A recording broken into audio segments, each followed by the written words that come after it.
Miss Hilgers kembali, Marcelino crazy. Kata itu layak kita sematkan untuk dua kebanggaan pemain timnas Indonesia yang mana sama-sama mencatatkan hasil positif di hari-hari ini, yang mana Marcelino berhasil mencetak 2 gol dan 1 assist di klubnya Oxford Under 21, dan Miss Hilgers yang akhirnya kembali setelah cedera panjang selama 1 bulan, yang mana cedera ia dapat ketika menghadapi Olympiakos di ajang European League ya. Jadi udah sebulan lamanya Miss Hilgers ini tidak pernah lagi turun bersama klub kebanggaan FC Twente, dan juga FC Twente pasti sangat kehilangan back Miss Hilgers ini, pemain termahal di klub ya, pemain yang masih muda yang pernah berkontribusi untuk tim ya, tidak hanya di lini pertahanan tapi juga kadang sering untuk mencetak gol.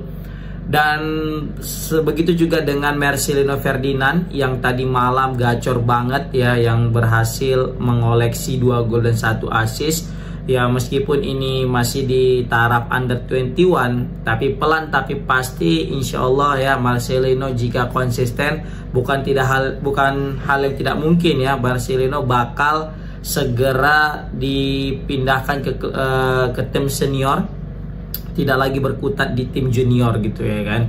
Ya kita tahu sebenarnya Marcelino juga sudah sempat turun ya, sempat menjadi pemain Oxford senior, main debut ya kan, ketika menghadapi Exeter City kalau nggak salah itu ya, Exeter City, walaupun kalah ya di Piala FA itu kalah 3-1 ya. Marcelino adalah main sekitar 10 menitan di situ ya, turun pada menit 80-an. Terakhir ya Marcelino cuma bisa mendapatkan 1 kartu kuning ya, tidak ada kontribusi gol maupun assist, tapi setidaknya itu udah menjadi kesempatan berharga lah untuk Marcelino ya. Kita tahu Marcelino ini berjuang banget ya di abroad ini, di luar negeri, tidak ada ya, maksudnya tidak seperti pemain-pemain kita yang memang sudah besar di sana, besar di luar negeri ya, layaknya pemain diaspora kita lah, kayak Tom Hai ya kan, baru juga Verdong, Miss Hilgers yang memang dari kecil mereka ditempah dengan kualitas didikan yang baik dan teratur,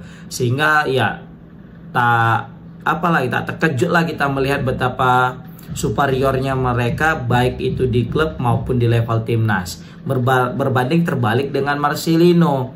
Marcelino ini kan asli lokal kita yang betul-betul dari kecil main ala lokal, liga lokal ya, terus dia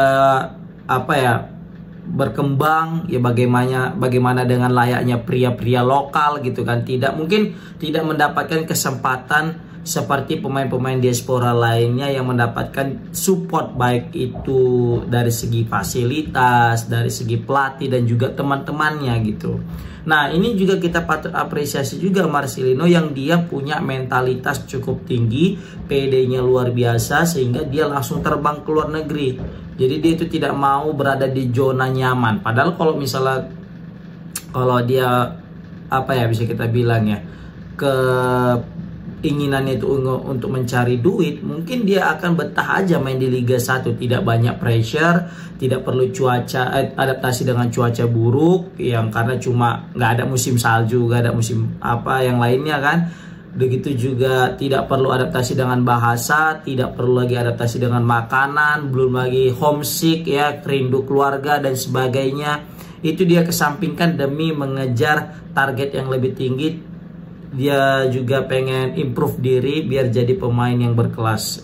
Nah ini juga patut kita apresiasi untuk pemain yang masih muda seperti Marcelino. Dan inilah yang harus dicontoh oleh pemain-pemain muda kita yang tidak hanya tergiur dengan pundi-pundi rupiah gitu ya kan. Mungkin kalau misalnya sudah umur 30-an dan ingin bermain di tanah air, itu hal yang wajar. Tidak hanya Marcelino, mungkin nanti kalau misalnya umur 30-an pindah ke Indonesia, pemain-pemain bintang kelas dunia juga ketika sudah mungkin habis masa prime-nya, mereka juga akan kembali ke negaranya, ke klub lamanya untuk memperkuat tim tersebut. Nah, di sini kita melihat bagaimana sosok Marcelino yang cukup berkembang dari hari ke hari, yang mana kita tahu dia sempat main di Liga Belgia, kemudian di divisi 2-nya ya, katanya begitu bangkrut ya kalau nggak salah ya. begitu juga dia pindah akhirnya ke Oxford. Nah di Oxford di klubnya Pak Erick Thohir ini dia juga turun reguler, tetapi bukan di timnas senior, bukan di tim seniornya, tetapi di tim under 21, dan dia juga menunjukkan performa yang bagus, dan itu juga patut kita support dan patut kita tiru, ya kan, pemain-pemain muda ini maksudnya, bukan kita, kalau kita kan nggak pemain bola. Baru selanjutnya untuk Miss Hilgers. Miss Hilgers juga lagi dalam pantauan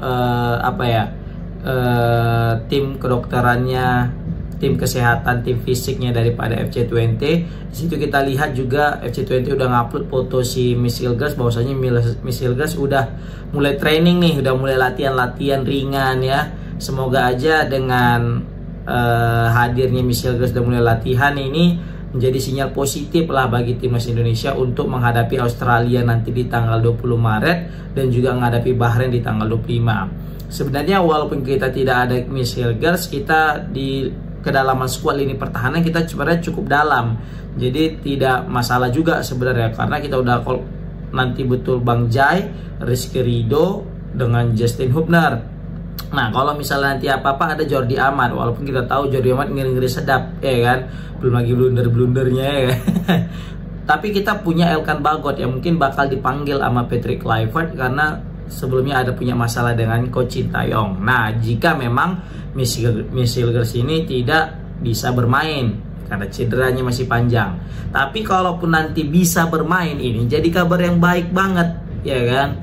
Bayangkan kita punya 3 back yang luar biasa nantinya, Jai, Miss Hilgers, dan Elkan Bagot. Wah ini back tinggi-tinggi, besar-besar, back-back berkualitas, back ala Eropa yang mungkin bakal mengimbangi ya striker-striker daripada Australia yang bisa kita lihat tinggi-tinggi. Walaupun kita tahu Harry Suta tidak ada, tapi itu jadi keuntungan tersendiri bagi pemain Indonesia. Terus Elkan Bagot yang biasanya selalu memarking atau menjaga daripada Harry Suta kalau udah sepak pojok gitu, baik itu kita yang dapat sepak pojok maupun kita yang diserang melalui sepak pojok seperti itu. Nah ini menarik, kita lihat apakah nanti Miss Hilgers betul-betul bisa tampil atau tidak.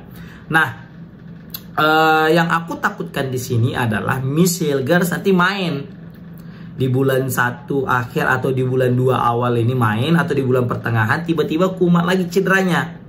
Nah dipaksa main lagi, disuntik lagi kesakitan kayak kemarin, dan berdampak kepada fisik si Miss Hilgers yang mana cederanya makin parah, yang mana harusnya bisa main di bulan Maret bersama timnas Indonesia, terakhir malah nggak bisa karena cederanya makin parah. Ini yang aku takutkan, karena FC20 ya kita pun paham lah, FC20 kan yang bayar gaji dia, pasti dia pengen semuanya apa bisa dikeluarkan daripada si Miss Hilgers, pasti mereka harapkan bisa itu terjadi gitu kan. Jadi dikuras terus Miss Hilgers ini kan gitu.